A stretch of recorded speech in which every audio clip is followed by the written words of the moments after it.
Hello again. I'm Dr. Catherine Grace Pope.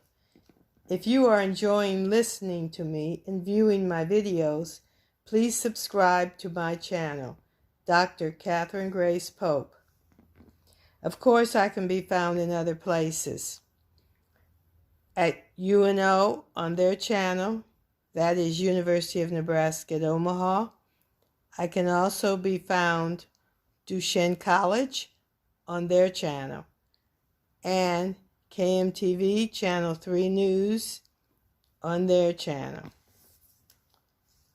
Also several and many other places. To my current subscribers and viewers, I want to say thank you. If you're enjoying discovering all the interesting things on YouTube, please take time out to discover me. And in any case, I want to say thank you. Until next time, I want you and your family, friends, and community to stay safe and do something for somebody else in these changing times. My mother's parents lived in Oklahoma City and Chickasha, Oklahoma. My mother, Juanita, went to school there before her family moved out of the state. Her mother, Rose Lee Hilliard Hawkins, was a housewife and a domestic. Mom's dad, Leonard Hawkins, was a bricklayer. He also gambled and owned a bar. My mom had two younger siblings, a brother, Leonard, and a sister, Audria Windola. When the Hawkins family left Chickasha, they moved to Council Bluffs, Iowa. Some of the cousins went to nearby Omaha, while my mother's cousin, Aunt Cute, and her family moved to Chicago, and some of the other extended family members moved to different parts of California. The Hawkins later relocated to Omaha, just across the Iowa-Nebraska border from Council Bluffs. When my grandmother Rose became seriously ill with tuberculosis and could no longer take care of her children, she returned to her remaining family in Chickasha, thinking it best that she leave her children under the care of her husband Leonard. I have been told that on most days, Grandma Rose was so exhausted and tired that she could hardly function. She became so sick that she could barely eat and was worn out by the devastating hacking cough that caused her chest and limbs to ache, her eyes to bulge, and her skin to sag, exposing her small, frail frame. In those days, you didn't dare tell anyone that you might have tuberculosis. There wasn't yet a cure for this highly contagious disease, so most people didn't talk about it. They called it consumption because you could gradually waste away. Many people were afraid to use the term tuberculosis because they thought that by admitting it, they had the disease that was a sure way to be sent away to die alone. I remember seeing a picture of my grandmother taken as she was leaving Omaha. In the picture, grandmother is wearing a white ruffled blouse and a black skirt cinched at the waist. The neckline is made of sheer lace. The lace is gathered around her neck and modestly covers her breasts. Her brother is wearing a black derby hat, a loosely fitted black suit, and a white shirt. The lady with him could be their sister or his wife. She is wearing a large white hat with lace and bows decorating the brim and the crown. Rose and her brother, along with this very well-dressed lady, are on the back of a train pulling out of the train station in Omaha, heading back to Chickasha. Grandma Rose returned to Omaha one more time to look upon the faces of her children, whom she loved so much. Consumption was still new to her body and had not yet made her so ill that she could not move among people from city to city. Some felt she was getting better. However, she soon went back to Oklahoma to continue to fight her awful disease.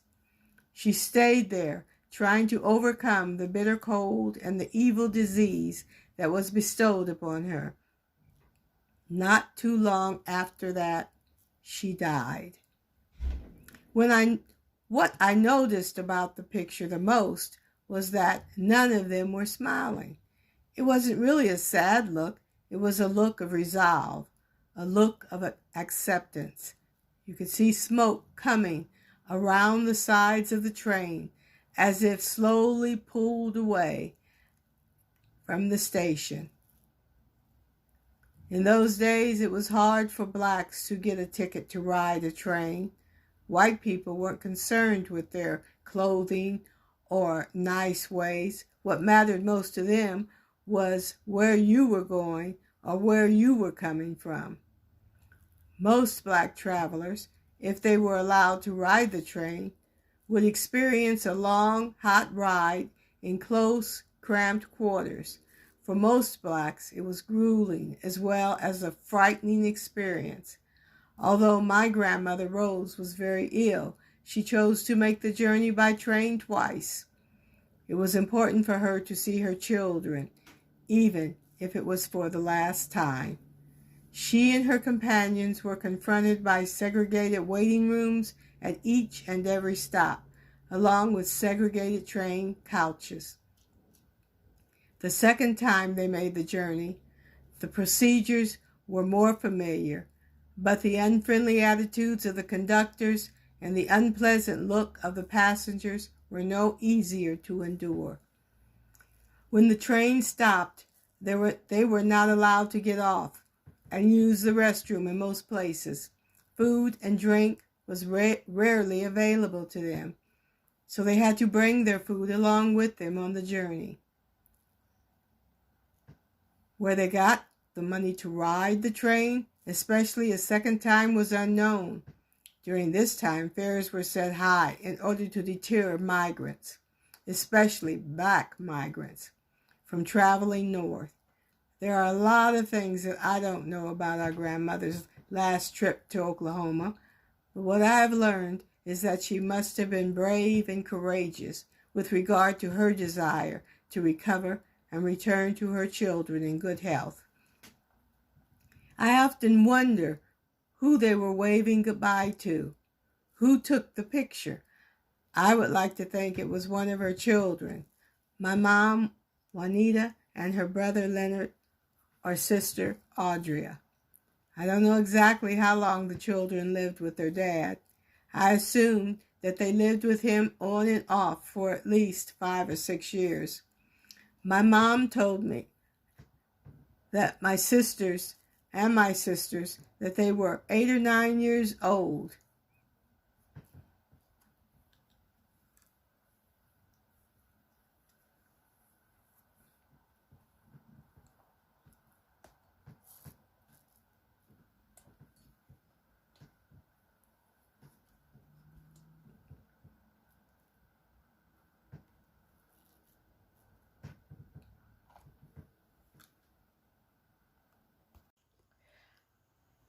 I don't know exactly how long the children lived with their dad. I assume that they lived with him on and off for at least 5 or 6 years. My mom told my sisters that when she was 8 or 9 years old, they would live from pillar to post or place to place, and that she worked for several people when she left her dad, cooking and cleaning in their homes day in and day out. It was a hard life for her, as well as the others. My grandfather spent a great deal of his time hustling and playing cards with friends and foe. He would win and he would lose. On one occasion, he won a bar, or that's the way that he told it. My Aunt Audria was just a little girl when he took control of the bar and opened it in his own name. When my grandfather had Aunt Audria in his care, he would take her to his bar. At times he would place her on the counter that stretched across the room and tell her to sing the blues.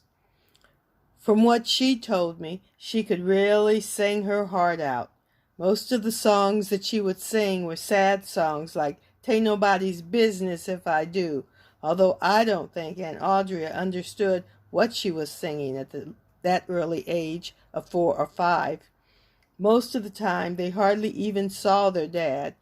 He was what we would call a rolling stone, but he was still responsible for them, and on most occasions he left them at home alone with one of his other lady friends. My mother also worked in Omaha for the priests within the local Catholic diocese, while she was living with her family in Council Bluffs. Her friends have told me that she was as young as 13 when she started working. There was even a story that a white man she worked for wanted to marry her. It would have been a common law marriage, which was not uncommon in any community at that time. I also heard it rumored that he had many years her senior. What was even more shocking, we heard, and it was not from our mother, that he fell in love with her, and in her words, didn't give a damn what anybody thought about it. My sisters always said that they had been stunned and surprised to hear this, because they just didn't see our mother as a woman who would be sought after by men, especially to the degree of not caring about what could have been violent repercussions from various communities. In any case, she had no intention of taking him up on his offer, although I'm sure she thought of having money and a roof over her head, and that was tempting. Following Grandma Rose's death, Grandpa Leonard married for the second time to a woman we respectfully called Grandma Helen. I don't know if this marriage was legal or a common law marriage. In the 20s and 30s, people were known to tie the knot without the added sanctions of a justice of the peace. My brothers and sisters were all confused regarding the events surrounding not only that relationship, but our own relationship with Grandma Helen. It was called in those days knowing your place. What they were sure of was that you were seen and not heard, sitting quietly, not asking questions, and speaking when you were spoken to, was the rule rather than the exception in most black families. Only a few years passed before my grandfather Leonard also died of tuberculosis. There was some secrecy in the community surrounding his death, as well as Grandma Rose's. This awful disease took the lives of so many black people. It devastated black communities across America. My mother was 12 years old when her mother died, and not much older when her father passed away. That left 3 children without a mother. There are many tragic stories like theirs from this time, but this one, of course, is personal. My mother, who was the oldest, never graduated from Abraham Lincoln High School. Before completing her last year, she had to drop out. Leonard Jr. became a boxer and tried to make a living in cities and towns across the country. Audria, the youngest, attended Long Elementary School in Omaha and later graduated from Thomas Jefferson High School in Council Bluffs, Iowa. After high school, she began cooking and cleaning in Omaha for a local well-to-do family, the Herds. She later moved with this predominant family, who was also prominent, to Corpus Christi, Texas. She worked for them in their home and became a significant part of their family. From a young age, Juanita, Audrey, and Leonard no longer lived as a family but they would always be connected in their hearts. Mom considered Grandma Helen a friend, just like her friends and close confidants, Sister Lou and Miss Watson, who were either distant relatives or dear friends of the family. There was also a cousin Doris and cousin Anna. All of these people played an integral part in the lives of this woman throughout her own childhood and adult life. At different times, they fed us, comforted us, and supported our mother emotionally as well as financially. Each birthday I received a card, and with each milestone in my life I received a letter along with $2 or $3 or a small present, encouraging me to continue to work hard and telling me to search for my crown. For years I never knew who was sending these lovely cards and messages. I later learned that my secret pal was another friend of Mom's, Miss Shook.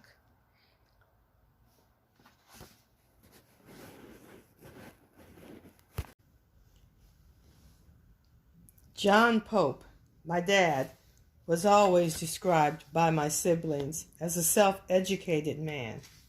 Dad was raised by his grandparents. His grandfather was a freed slave who came from Arkansas. When Dad's grandfather was freed, he was given land to work and later on to own. On this land, he and his wife and family, including grandchildren and other relatives, farmed and raised horses. My dad said that one night, white men on horseback came and terrorized the family, shooting guns, yelling, and setting the home on fire. They were forced off their land.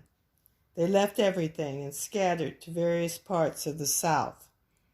My dad always said that this made it almost impossible for him to find any of his relatives outside of his uncles, brothers, and sister. He never gave up hope and always searched for them throughout his life. When the family broke up, my dad went with his grandfather, Frank Pope, to Chickasha, Oklahoma, where Pope served the community as a preacher. They had a large plot of land and a garden. They had pecan trees on their land and sold the pecans around town and beyond. Dad had an unusual childhood. When he was a boy, his family lived in Indian territory. He would talk about how they cooked in a small pot in the yard. It was always said by his family that they were part Choctaw Indian. They lived in a small shack with wooden plank floors. You could see the ground below through the cracks. The walls were made of straw and tough Oklahoma mud. At mealtime, a peculiar thing would sometimes happen. The local Indians would come in, sit at the table, and silently eat the food right off their plates. None of the children went to school. My dad spent his day doing chores and playing with the local children, Negro, white, and, of course, Indian. They would entertain themselves swimming and fishing at the local water hole. He played an Indian stickball game with the Choctaw children. The game was played with a long wooden stick fashioned at one end with the shape of a spoon. Dad claimed to have become very good at this game. He always felt that because the Indians were comfortable coming and going through their yard, entering their house without knocking, coming and going as they pleased without acknowledging or paying respect to the elders in his home, that they must have been living with them and even related to them. He said that in those days there were few, if any, formal marriages or unions among blacks, whites, and Indians. He learned to ride horses without a saddle and to shoot a moving target with a shotgun, rifle, or handgun with a high level of accuracy. Even as a young boy, he was responsible for contributing whatever he could to his family's survival. He used the hunting and fishing skills that he had learned from the Native Americans to bring food to the table. It was obvious to me how much his family depended on him. All of the various groups seemed to depend on each other. There were even poor whites entwined in their small community. My dad remembered more than one occasion when he was instructed by his father to hide several young white children in his bunk, covering them and instructing them not to move while strangers raided the house, stealing dry goods, vegetables, meat, wood, and coal. Most of these men were robbers, military men in uniforms, renegades, or impoverished souls roaming across the country. My dad always said that for a little Negro boy, it was a very hard and scary time. He had a couple of brothers, and they were fairly close. We don't talk about this, but people in their community always said, "Don't mess with those Pope niggers." And that's who Dad thought he was. Excuse me, though. Someone not to mess with. His family, especially his brothers, didn't take any mess off of anyone. They protected each other because the law back in those days turned a blind eye when it came to the injustices that ravaged and terrorized black people in the rural communities of the South. I'm proud of the fact that the Popes defended themselves and their community. Both of Dad's parents worked and sent money to the grandparents in Chickasha to help take care of their kids, but I'm sure it couldn't have been too much because they didn't have that much. It was because of this that Dad started wanting to leave home when he was still too young to do so. I think he felt that they would have one less mouth to feed. By the time Dad and his brothers left home, their grandparents had died. My dad traveled around the country in boxcars and slept and ate with other kids and men, hoboing around the country. He even ran across women traveling the rails. He noticed that some of the women dressed like men, so they would have a better chance to survive. There were a few jobs, but few jobs that were there were for white men, and there were even fewer jobs for Negroes without skills in small towns that he passed through. For most of his young life, he rode the rails. He became skilled at playing cards and tricking the naive out of their money in order to survive. Eventually, he found himself on a train bound for a training camp in the United States Army.